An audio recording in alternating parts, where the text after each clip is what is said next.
ಬಗ್ಗೆ ಓದುತ್ತಿದ್ದೆ. ನಾನು ಶ್ರೀ ಸತ್ಯಪ್ರಕಾಶ್ ಅವರೊಂದಿಗೆ ಹಾಸ್ಟೆಲ್ ನಡೆಸುವುದು ಮತ್ತು ಶಿಕ್ಷಣಕ್ಕಾಗಿ ಸೌಲಭ್ಯಗಳನ್ನು ಒದಗಿಸುವುದು ಮುಂತಾದ ವಿವಿಧ ಚಟುವಟಿಕೆಗಳ ಬಗ್ಗೆಯೂ ಮಾತನಾಡಿದೆ. ನಾನು ಚಿಕ್ಕವನಿದ್ದಾಗ ವಿದ್ಯಾರ್ಥಿಗಳು ತಮ್ಮ ದಿನದ ಭೋಜನವನ್ನು ಸಂಗ್ರಹಿಸಲು ವಿವಿಧ ಮನೆಗಳಿಗೆ ಭೇಟಿ ನೀಡುತ್ತಿದ್ದರು ಮತ್ತು ಅವರಲ್ಲಿ ಅನೇಕರು ನಂತರ ಜೀವನದಲ್ಲಿ ಅದ್ಭುತವಾದ ಕೆಲಸಗಳನ್ನು ಮಾಡಿದ್ದಾರೆ. ಇಲ್ಲದವರನ್ನು ನೋಡಿಕೊಳ್ಳುವುದು ಸಮಾಜದಲ್ಲಿ ಒಂದು ಪ್ರಮುಖ ಸೇವೆಯಾಗಿದೆ ಮತ್ತು ನಾವು ನಿಭಾಯಿಸಲು ಸಾಧ್ಯವಾದಾಗ ಸಮುದಾಯಕ್ಕೆ ಅದನ್ನು ಹಿಂತಿರಿಸಬೇಕು.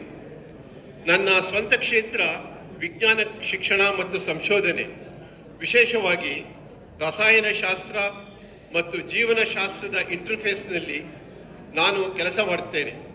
1970ಯಲ್ಲಿ ನಾನು ಸೆಂಟ್ರಲ್ ಕಾಲೇಜಿನಲ್ಲಿ ಅಂತಿಮ BSc ಆನರ್ಸಲ್ಲಿದ್ದಾಗ ನಾನು ಸೆಮಿನಾರ್ ಕೊಡಬೇಕಾಗಿತ್ತು.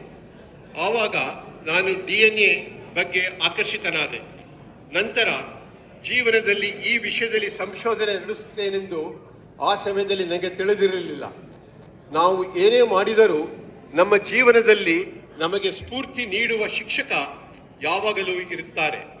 ನನಗೂ ಸಹ ನನ್ನ ಶಾಲೆಯಲ್ಲಿ, ಮೈಸೂರಿನ ಮಹಾಜನ ಹೈಯರ್ ಸೆಕೆಂಡರಿ ಶಾಲೆಯಲ್ಲಿ ನನ್ನ ಭೌತಶಾಸ್ತ್ರ ಮತ್ತು ರಾಸಾಯನಿಕ ಶಾಸ್ತ್ರ ಶಿಕ್ಷಕರು ಶ್ರೀ ಅನಂತರಾವ್ ಮತ್ತು ಶ್ರೀ MK ನಾರಾಯಣಸ್ವಾಮಿ ನನ್ನ ಜೀವನದ ಆರಂಭಿಕ ದಿನಗಳಲ್ಲಿ ಭಾವ ಬೀರಿದರು. ನಂತರ ಸೆಂಟ್ರಲ್ ಕಾಲೇಜಿನಲ್ಲಿ ಅತ್ಯುತ್ತಮ ಮಾರ್ಗದರ್ಶಕರು ಇದ್ದರು. ಸೆಂಟ್ರಲ್ ಕಾಲೇಜಿನಲ್ಲಿ ಪ್ರೊಫೆಸರ್ NR ಕೃಷ್ಣಸ್ವಾಮಿ ರಸಾಯನಶಾಸ್ತ್ರವನ್ನು ಆಕರ್ಷಕ ವಿಷಯವಾಗಿ ಮಾಡಿದ್ದರು ಮತ್ತು ನಾನು PhDಗೆ ದೆಹಲಿಗೆ ಹೋಗಲು ಕಾರಣರಾದರು.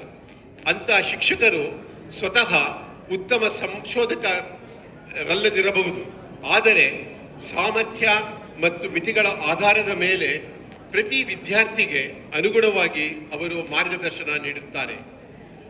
ಈಗ ಅನೇಕ ವಿದ್ಯಾರ್ಥಿಗಳು ಮತ್ತು ಪೋಷಕರ ಸಲುವಾಗಿ ವಿಜ್ಞಾನ ಮಹತ್ವದ ಬಗ್ಗೆ ನಾನು ಹೇಳುತ್ತೇನೆ. ಎಂಜಿನಿಯರಿಂಗ್, ವೈದ್ಯಕೀಯ, ಮ್ಯಾನೇಜ್ಮೆಂಟ್, ಭಿನ್ನವಾಗಿ IT ವಿಜ್ಞಾನವು ವೃತ್ತಿಪರ, ಅಂದರೆ ಅವರು ಪ್ರೊಫೆಷನಲ್ ಕೋರ್ಸಸ್. ವಿಜ್ಞಾನ ಪ್ರೊಫೆಷನಲ್ ಕೋರ್ಸ್ ಅಲ್ಲ.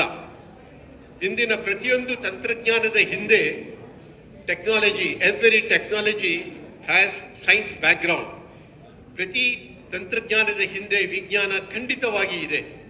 ವಿಜ್ಞಾನದಲ್ಲಿನ ಒಂದು ಪರಿಕಲ್ಪನೆಯು ಅನುವಾದದ ಮೂಲಕ ತಾಂತ್ರಿಕ ಸಾಧನವಾಗಿ ಸಮಾಜಕ್ಕೆ ಪ್ರಯೋಜನವನ್ನು ನೀಡಲು ಬಹಳ ಸಮಯ ತೆಗೆದುಕೊಳ್ಳುತ್ತದೆ.